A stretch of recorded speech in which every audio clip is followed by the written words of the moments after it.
नमस्कार, मैं हूं अंकुर और आप देख रहे हैं सत्यहिंदी.com। आइए एक नजर डालते हैं अब तक की सुर्खियों पर। भारतीय वायुसेना का हेलीकॉप्टर तमिलनाडु के कुन्नूर में दुर्घटनाग्रस्त हो गया।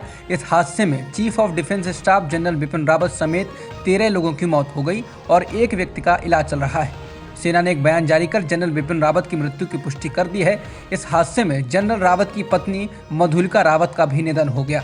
इस हेलीकॉप्टर में chief of defence staff general Bipin Rawat, उनकी पत्नी, उनके 2 सहायक और 5 सुरक्षा अधिकारी भी थे। हेलीकॉप्टर जिस समय दुर्घटनाग्रस्त हुआ उसमें 14 लोग सवार थे।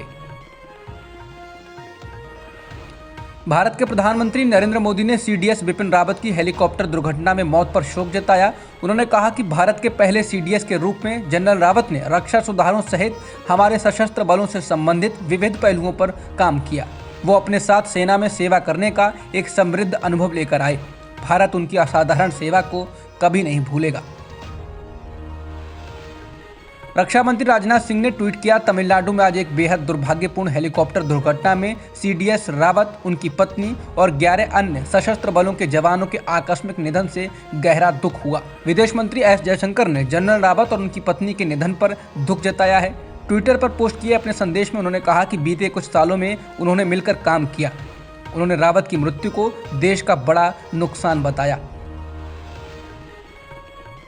गृह मंत्री अमित शाह ने जनरल रावत के निधन पर दुख जताते हुए कहा कि देश के लिए एक बहुत ही दुखद दिन है, क्योंकि हमने अपने सीडीएस जनरल बिपिन रावत जी को एक बहुत ही दुखद दुर्घटना में खो दिया है। वो सबसे बहादुर सैनिकों में से एक थे जिन्होंने अत्यंत भक्ति के साथ मातृभूमि की सेवा की। उनके अनुकरणीय योगदान और प्रतिबद्धता को शब्दों में बयां नहीं किया जा सकता है। मुझे गहरा दुख हुआ है। कांग्रेस के पूर्व अध्यक्ष राहुल गांधी ने भी सीडीएस रावत और उनकी पत्नी समेत 13 लोगों की मृत्यु पर गहरा दुख जताया। उन्होंने ट्वीट कर कहा कि मैं जनरल रावत और उनकी पत्नी के परिवार के प्रति संवेदना व्यक्त करता हूं। ये एक अभूतपूर्व त्रासदी है और इस कठिन समय में हमारी संवेदनाएं उनके परिवार के साथ हैं। अपनी जान गंवाने वाले अन्य सभी लोगों के प्रति भी हार्दिक संवेदना। इस दुख की घड़ी में भारत एक साथ खड़ा है। इंडियन एक्सप्रेस के अनुसार संयुक्त किसान मोर्चा ने सरकार द्वारा भेजे गए प्रस्ताव को मान लिया है। किसान मोर्चा ने कहा है कि संयुक्त किसान मोर्चा को भारत सरकार से एक संशोधित मसौदा प्राप्त हुआ, जिस पर एसकेएम के भीतर एक आम सहमति बन गई है और कल दोपहर 12 बजे संयुक्त किसान मोर्चा सिंघू सीमा पर फिर से बैठक करेगा, जिसके बाद आंदोलन को हटाने का औपचारिक निर्णय लिया जाएगा। समाचार एजेंसी पीटीआई के अनुसार संयुक्त किसान मोर्चा के नेता युद्धवीर सिंह ने कहा कि अब गेंद सरकार के पाले में है। आंदोलन को लेकर अंतिम फैसला कल किया जाएगा। एक अन्य किसान नेता गुरनाम सिंह चडूनी ने कहा कि अभी तक आंदोलन खत्म करने का फैसला नहीं हुआ है, अंतिम फैसला कल होगा। कांग्रेस की महासचिव प्रियंका गांधी वाड्रा ने बुधवार को लखनऊ में महिलाओं के लिए एक अलग घोषणा पत्र जारी किया। इस घोषणा पत्र में महिलाओं को सरकारी नौकरियों में 40% आरक्षण दिए जाने का वादा किया गया है। साथ ही 10 लाख रुपए तक मुफ्त इलाज की भी सुविधा होगी। कांग्रेस ने कहा कि अगर वो सत्ता में आती है तो महिला द्वारा संचालित छोटे व्यापारों में टैक्स में छूट मिलेगी।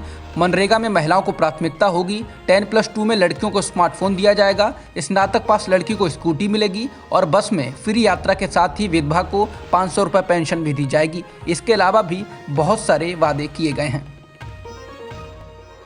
इंडियन मेडिकल एसोसिएशन यानी आईएमए ने ओमिक्रॉन वेरिएंट को लेकर जो चेताया है वो चिंता की बड़ी वजह हो सकती है। ओमिक्रॉन वेरिएंट के मामले देश में बढ़ने के बीच आईएमए ने चेताया है कि यदि जरूरी सावधानी नहीं बरती गई तो कोरोना की बड़ी तीसरी लहर आ सकती है।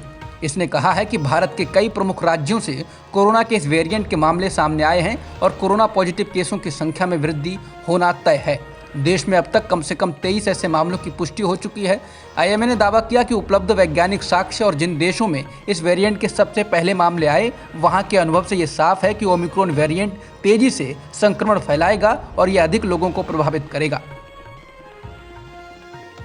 पीएम मोदी ने गोरखपुर में समाजवादी पार्टी की लाल टोपी पर हमला बोला था। उन्होंने इसको यूपी के लिए रेड अलर्ट बताया था, जिसके बाद अब समाजवादी पार्टी प्रमुख अखिलेश यादव ने उनके इस बयान पर एक बार फिर पलटवार किया है।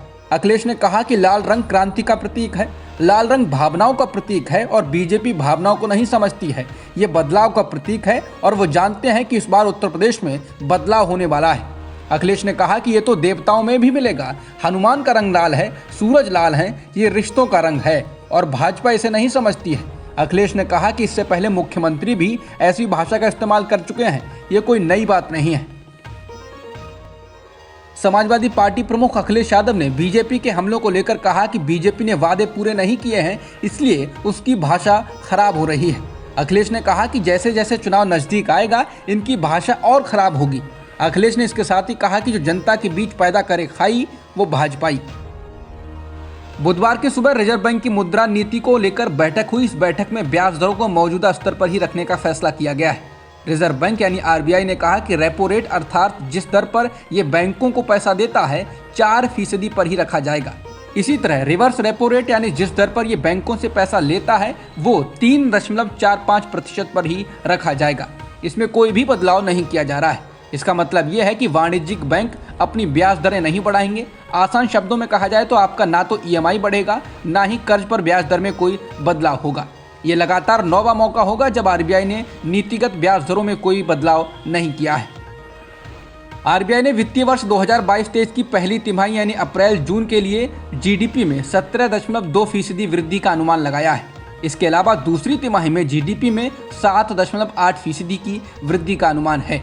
यदि भारतीय व्यवस्था इस दर से विकास करती है तो ये बड़ी बात होगी, क्योंकि ये अभी भी कोरोना की चपेट से पूरी तरह बाहर नहीं निकल पाई है। इसके अलावा कोरोना वायरस का नया वेरिएंट ओमिक्रॉन जिस तरह तेजी से फैल रहा है उससे इस महामारी के बने रहने की आशंका को बल मिलता है। भीमा कोरेगांव मामले में एक्टिविस्ट सुधा भारद्वाज अब जल्द ही जेल से बाहर आने वाली हैं। बॉम्बे हाईकोर्ट द्वारा डिफॉल्ट जमानत देने के बाद एनआईए की विशेष कोर्ट से जमानत की शर्तें निर्धारित करने को कहा था, जो आज कर ली गई हैं। विशेष एनआईए कोर्ट ने उनको कैश बेल बॉन्ड पर जमानत दे दी। साथ ही ये भी कहा कि उनको मुंबई में ही रहना होगा। इसके अलावा हाजिरी की तारीखों पर आना होगा, मीडिया से केस से संबंधित बात नहीं करनी होगी और अपना पासपोर्ट जमा करना होगा। बता दें, सुधा भारद्वाज को साल 2018 में भीमा कोरेगांव एल्गार परिषद जाति हिंसा मामले में गिरफ्तार किया गया था, जिसके बाद हाल ही में बॉम्बे हाईकोर्ट से उनको डिफॉल्ट जमानत मिली। अब तक की खबरों में इतना ही। बाकी खबरों के लिए बने रहिए सत्यहिंदी.com के साथ। सत्य हिंदी का ऐप डाउनलोड करें गूगल प्ले स्टोर पर।